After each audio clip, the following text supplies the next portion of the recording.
Dinho, aliás, antes da pergunta, é bom te ouvir falar sobre escola em tempo integral, porque eu viajo o tempo 40 anos atrás, Brizola e Darcy, né?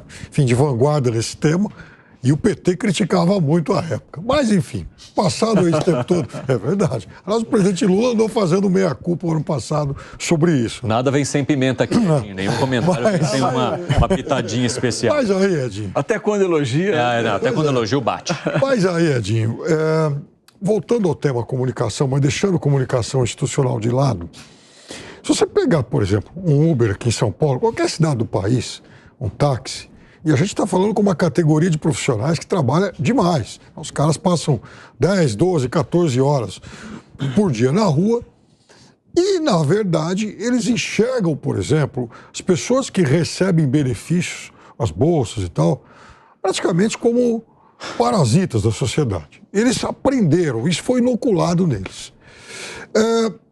E criou-se entre eles uma espécie de ódio do pobre contra o pobre, que é um negócio extremamente perigoso. E em momento algum, essas pessoas, por exemplo, são levadas a refletir o seguinte: bom, pera lá, a turma da Bolsa Elite, né, do agro, da indústria, esses caras na forma de subsídios recebem muito mais, inclusive, do que o pobre miserável. A esquerda não falha exatamente na comunicação desse recado, esclarecer esse tema com esse e com outros públicos tão importantes? É claro que, dessa perspectiva, evidente que nós estamos errando ao não mostrar por que é importante você ter programa de transferência de renda. O programa de transferência de renda, ele representa comida na mesa de quem não tem comida. Então, em vez de você ficar distribuindo a cesta básica, que eu não sou contra, eu acho que onde a transferência de renda não chega, onde você tem desorganização familiar por vários motivos, inclusive conjunturais, eu digo assim, a pior coisa que existe é a fome. Não tem nada mais violento que a fome. Eu acho que quando uma mãe acorda de manhã, ela abre a geladeira, ela não tem nada para dar para o filho, ela abre o armário, não tem nada para dar para o filho, isso é violento. Isso não é teoria, isso não é figurativo, isso é real. A fome, ela violenta, ela dilacera as famílias, ela violenta as famílias. Então, quando você fala em transferência de renda, é para que aquela família que tem idoso, muitas vezes não consegue trabalhar, tem pessoas com deficiência que muitas vezes não conseguem trabalhar, tem pessoas desempregadas e que muitas vezes não conseguem voltar ao mercado de trabalho. O que você está dizendo é o seguinte: olha, o Estado vai te ajudar até você se estabilizar e te pede contrapartidas. E qual a principal contrapartida para a família jovem? É que o filho esteja na escola, é que o filho esteja frequentando a unidade de saúde. Então, se nós não conseguimos fazer que a transferência de renda, fazer com que a sociedade entenda que a transferência de renda é o mínimo do mínimo para que a gente possa combater a fome, você tem razão. Nós estamos errando. Nós estamos errando. Porque a transferência de renda não é você alimentar pessoas que não querem voltar ao mercado de trabalho. Isso é um absurdo. Tantas vezes, eu sou prefeito, eu convivo com os CRAS. Muitas famílias, Evandro, vão lá e falam assim: olha, eu arrumei emprego, meu marido arrumou emprego, está aqui o cartão, não preciso mais.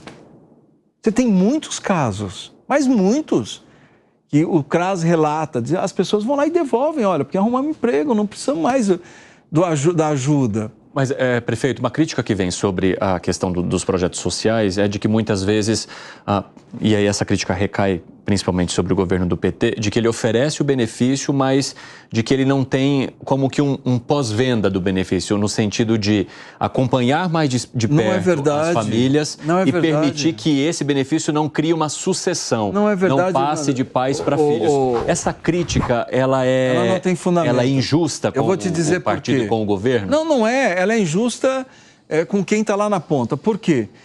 Quem recebe o Bolsa Família, as cidades hoje têm uma coisa chamada Centro de Referência de Assistência Social, sim, que chama CRAS. O CRAS, ele acompanha a família no território. A escola acompanha a família no território. A unidade de saúde acompanha a família no território. Então não é verdade que essa família não está sendo acompanhada. Ela está sendo acompanhada. No nosso caso, em Araraquara, a gente oferece curso de qualificação profissional. As famílias são inseridas em cursos. Por quê? Porque elas querem aprender algo que elas não sabem para ter chance de voltar ao mercado de trabalho. Aí você tem o benefício continuado, que é outra coisa, o BPC. Quem é que tem direito ao BPC? É o idoso que não teve registro em carteira, que trabalhou de forma informal, mas ele trabalhou. E ele não consegue comprovar o tempo de trabalho e tem o benefício continuado. A família que tem pessoas com deficiência.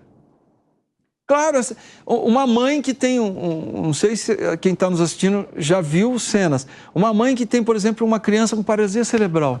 Como é que essa mãe trabalha? Ela não consegue trabalhar, ela vive em função do filho. Muitas vezes, crianças que têm deficiências graves, que são acamadas, que vivem de forma vegetativa, como é que essa mãe trabalha? Ela tem o direito ao benefício continuado, porque o trabalho dela é cuidar de uma criança que não é igual às demais. Isso é justiça. Então as pessoas muitas vezes elas criticam algo que elas não conhecem. Elas não conhecem. Então todo o programa tem acompanhamento, todo o programa família monitorada, até porque de vez em quando as famílias são tiradas do programa. Por quê? Você faz o cruzamento de dados e vê, essa família não precisa mais. Não se enquadra. Ou mesmo, eu não estou falando aqui de forma hipotética, são muitas as famílias que vão no CRAS e devolvem o cartão. Porque arrumaram emprego, não querem. Não querem porque elas arrumaram emprego, não precisam mais da ajuda.